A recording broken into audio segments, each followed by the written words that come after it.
అందరికీ నమస్కారం. ఇంతవరకు మన ఛానల్ని సబ్స్క్రైబ్ చేసుకున్నట్లయితే సబ్స్క్రైబ్ చేసుకొని లైక్ చేయండి. ఓకే, కొంతమంది సబ్స్క్రైబర్స్ సార్ ఎగ్జామ్స్ దగ్గరలో ఉన్నాయి, టైం లేదు, డైరెక్ట్ ఆన్సర్ చెప్పండి అంటున్నారు. అందువల్ల మనము డైరెక్ట్ ఆన్సర్ చెప్తూ ఆన్సర్ మాత్రమే విశ్లేషించుకుంటూ వెళ్ళిపోదాం సింపుల్గా. Okay, question number 1. భారత రాజ్యాంగాన్ని రచించడంలో ఎవరు ముఖ్య పాత్ర పోషించారు? A. Sachchidananda Sinha, B. Doctor BR Ambedkar, C. Rajendra Prasad, D. Jawaharlal Nehru. Answer వచ్చేసి డాక్టర్ బిఆర్ అంబేద్కర్, బి. ఈయన బిఆర్ అంబేద్కర్ అనే అతను రాజ్యాంగాన్ని రచించడానికి ఏర్పాటు చేసిన కమిటీలో చైర్మన్గా పనిచేశాడు. సో ఈయన ఫాదర్ ఆఫ్ ఇండియన్ కాన్స్టిట్యూషన్ అని కూడా అంటారు. రైట్. సెకండ్ వన్ చూద్దాం. భారత రాజ్యాంగంలో ప్రారంభికంలో ఎన్ని పదాలు ప్రధానంగా జోడించబడ్డాయి 42వ సవరణలో అని వాడే ఇచ్చేశాడు. Options A 1, B 2, C 3, D 4. దీనికి ఆన్సర్ వచ్చేసి సి 3. అంటే 3 పదాలు జోడించబడ్డాయి. ఏంటంటే సెక్యులర్, ఇంటిగ్రిటీ, సోషలిస్ట్. అంటే ఏకత్వము, లౌకికవాదము, సామ్యవాదము. ఈ 3 పదాలు ప్రియంబుల్లో 42వ సవరణ ద్వారా 1976లో జరిగింది. ఇది చాలా పెద్ద సవరణ, అందుకే చాలా చాలా చాలా ఇంపార్టెంట్ ఈ సవరణ. గుర్తుపెట్టుకోండి, ఇయర్ కానీ 42వ సవరణ అని కానీ ఎన్ని ప్రియంబుల్లో ఈ 3 పదాలు చేర్చారు. 3 పదాలు ఏవంటే సామ్యవాదం, లౌకికవాదం, ఏకత్వం అనేవి. రైట్. నెక్స్ట్ థర్డ్ వన్ చూద్దాం. భారత రాజ్యాంగం ప్రకారం మౌలిక హక్కులు ఏ భాగంలో ఉన్నాయి? ఏ పార్ట్ 2, బి భాగం 3, సి భాగం 4, డి భాగం 5. ఇక్కడ క్వశ్చన్ చూడండి. భారత రాజ్యాంగ ప్రకారం మౌలిక హక్కులు అంటే ఏంటి? ప్రాథమిక హక్కుల్లో రిలేటెడ్గా ఉండేటివి మౌలిక హక్కులు. ఈ మౌలిక హక్కులు అనేది మనకు ప్రధానంగా ఎక్కడా కనబడు, ప్రాథమిక హక్కులే అని చెప్పొచ్చు యాక్చువల్గా. సో ప్రాథమిక హక్కులు ఎక్కడున్నాయి? భాగం 3లో ఉన్నాయి. ఎక్కడి నుంచి ఎక్కడికి? 12 నుంచి 35 వరకు ఉన్న వాటిని ప్రాథమిక హక్కులు అంటారు. సో దీనికి ఆప్షన్ బి అవుతుంది, భాగం 3. రైట్. Next fourth one. భారత రాజ్యాంగంలోని directive principles of state policy అనేవి ఏ భాగంలో ఉన్నాయి? భాగం 3, బి భాగం 4, సి భాగం 5, డి భాగం 6. క్వశ్చన్ చూద్దాం. Directive principles of state policy అంటే ఆదేశిక సూత్రాలు ఎక్కడున్నాయి? పార్ట్ 4లో ఉన్నాయి. పార్ట్ 3లో వచ్చేసి ఫండమెంటల్ రైట్స్, ప్రాథమిక హక్కులు. భాగం 4 పార్ట్ 4 అంటే ఆదేశ సూత్రాలు ఎక్కడి నుంచి ఎక్కడి వరకు ఉన్నాయి? ప్రాథమిక హక్కులు అయిపోతాయంటే 36 నుంచి 51 ఆర్టికల్ వరకు ఆదేశిక సూత్రాలు ఉన్నాయి. సో దీనికి ఆన్సర్ వచ్చేసి పార్ట్ బి, అంటే B option. Right. Fifth one. భారత రాజ్యాంగాన్ని అర్ధ సంతులిత రాజ్యాంగంగా ఎందుకు పిలుస్తారు? ఏ ఇది కఠినంగా మారుతుంది, బి ఇది పూర్తిగా అనునిత్యం మారదు, సి ఇది భాగంగా లిఖితమైంది మరియు భాగంగా అలిఖితమైంది, డి ఇది కొన్ని అంశాల్లో కేంద్రం బలంగా ఉంటుంది, కొన్ని విషయాల్లో రాష్ట్రం బలంగా ఉంటుంది. సో ఆన్సర్ ఏదవుతుంది? డి అవుతుంది. క్వశ్చన్ చూద్దాం. అర్ధ సంతులిత రాజ్యాంగం అంటే ఏంటి? సంతులిత అంటే బ్యాలెన్స్ అండి మీనింగ్. అంటే అర్ధం పవర్ కేంద్రానికి ఉంటే అర్ధం పవర్ రాష్ట్రానికి ఉంటుంది అనే మీనింగ్లో వస్తుంది. అంటే ఒక్కోసారి ఫైనల్గా డామినేషన్ వచ్చేసి కేంద్ర ప్రభుత్వానికే ఉంటుంది. కాకపోతే కొన్నిసార్లు రాష్ట్రానికి బలంగా ఉంటాయి ఏదైనా కూడా అధికారాలు, కొన్నిసార్లు కేంద్రానికి బలంగా ఉంటాయి. ఎవరు పవర్ఫుల్గా ఒక్కరే నిర్ణయం తీసుకోలేరు. అందుకని అర్ధ సంతులిత రాజ్యాంగంగా పేర్కొన్నారు.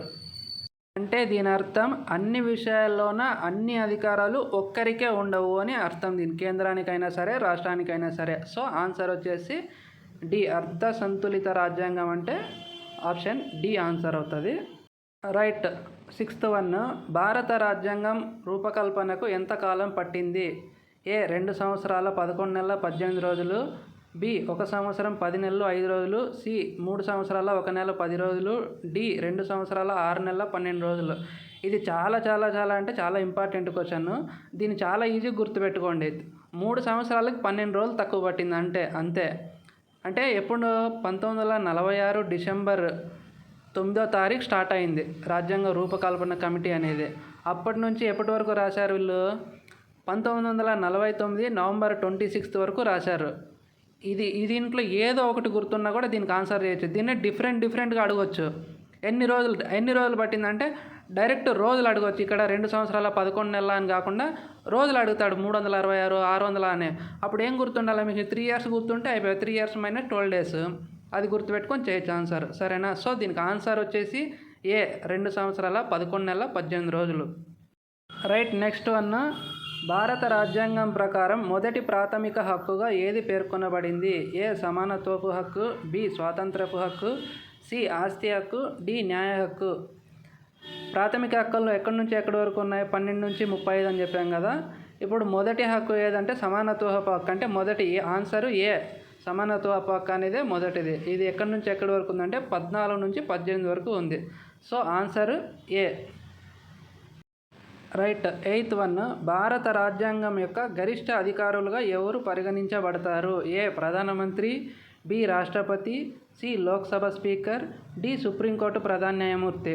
ఈ క్వశ్చన్ చూడండి, చాలా చాలా ఇంపార్టెంట్. కొద్దిగా ట్రిక్కీగా ఉంది, కష్టం అనిపిస్తుంది, కానీ చాలా మీరు చదివిండే క్వశ్చన్, ఈజీ క్వశ్చన్.